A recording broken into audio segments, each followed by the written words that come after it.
जितना भी प्रकाश है वो जब एक बिंदु पर जाके कंसंट्रेट होगा तो आग बना देता है, जला देता है, आग उत्पन्न कर देता है। इसलिए हम लोग बोलते हैं कि फोकस करना बहुत जरूरी है, क्योंकि अगर हम लोग फोकस करेंगे तो फोकस में पावर जबरदस्त होता है, इतना जबरदस्त होता है कि आग जला देता है। नहीं तो ये आग जलाना है, हम लोग को भी आग लगाना है पूरा फिजिक्स में, और फोकस इतना रखना है कि एकदम रिजल्ट में आग लगा देना है। ठीक है, तो ये यही है फोकस। बोलते हैं ना फोकस किसको बोलते हैं, फोकस किसको बोलते हैं, फोकस कंसंट्रेट, सारा हर चारों तरफ से ध्यान को ला करके एक बिंदु पे कंसंट्रेट कर देते हैं, नहीं उसी को तो फोकस बोलते हैं। तो ये भी होता है कि जितना भी प्रकाश चारों तरफ फैला हुआ वो एक जगह आके कंसंट्रेट हो जाता है। इसको बोलेंगे कैसे, देखो कि जितना भी मुख्य अक्ष के समांतर आने वाली जो किरणें हैं, मुख्य अक्ष के समांतर आने वाली किरणें जो हैं वो जब दर्पण से टकराता है, जब दर्पण से टकराता है तो टकराने के बाद जब परावर्तन होता है तो एक ही बिंदु पर जाके मिलता है, एक ही बिंदु पर जाके मिलता है। ये अवतल दर्पण में हुआ।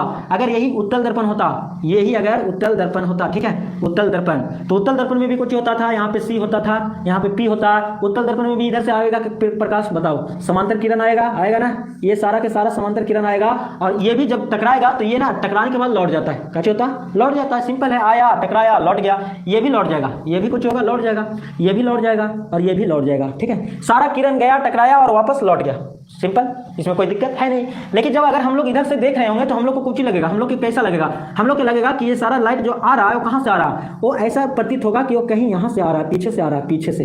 ठीक है, वो सारा के सारा प्रतीत हम लोग को लगेगा कि पीछे से आएगा, आ रहा है। ठीक है, आ तो रहा है शीशा से टकरा करके, ठीक है, जितना भी समांतर जा रहा था वो टकराया, टकराने के बाद लौट गया वापस इधर ही, लेकिन लौटा, लेकिन ये लग रहा है कहाँ से कि यहाँ से आ रहा है, एक बिंदु से आ रहा है, जो कि ये भी तो उसका फोकस ही होगा। यहाँ पे कोई भी किरण है नहीं, यहाँ पे माचिस की तिल्ली रखेंगे तो जलेगा नहीं, कैसे जलेगा, यहाँ तो किरण होता ही नहीं, नहीं माचिस की तिल्ली यहाँ रखेंगे तो जल जाएगा। क्यों, क्योंकि वास्तव में है, वास्तव, वास्तव इसको बोल सकते हैं वास्तविक फोकस, वास्तविक फोकस। ठीक है, ये वास्तविक में फोकस करना है। हम लोग भी कभी कभी ना काल्पनिक फोकस करते हैं, झूठ मूठ के दिखावा करते हैं। ठीक है, दिमाग यहाँ पर रहते हैं, शरीर यहाँ, माथा मुड़ी यहाँ रहता है, लेकिन ध्यान कहीं और रहता है। नहीं, वास्तविक फोकस हम लोग को करना, पूरा के पूरा ध्यान ला करके एक बिंदु पे कंसंट्रेट कर देंगे, देखो रिजल्ट क्या है, पूरा एकदम ना गर्दा हो जाएगा। ठीक है, तो ये वास्तविक फोकस है कि रियल में गया, रियल में टकरा के एक बिंदु पर मिला। लेकिन इसमें देखो उत्तल दर्पण में ये काल्पनिक फोकस होता है, ये भी फोकस है, लेकिन ये कैसा फोकस हो गया, ये काल्पनिक फोकस है, ये काल्पनिक फोकस है, ये रियल में फोकस नहीं है फोकस, काम तो कर रहा है फोकस का। देखो ध्यान से, ये लौट जा रहा है, नहीं सबके सब पीछे लौट जा रहा है, किरण यहाँ से आ नहीं रहा है, रियल में नहीं आ रहा है, लेकिन हम लोग अगर देखेंगे पीछे से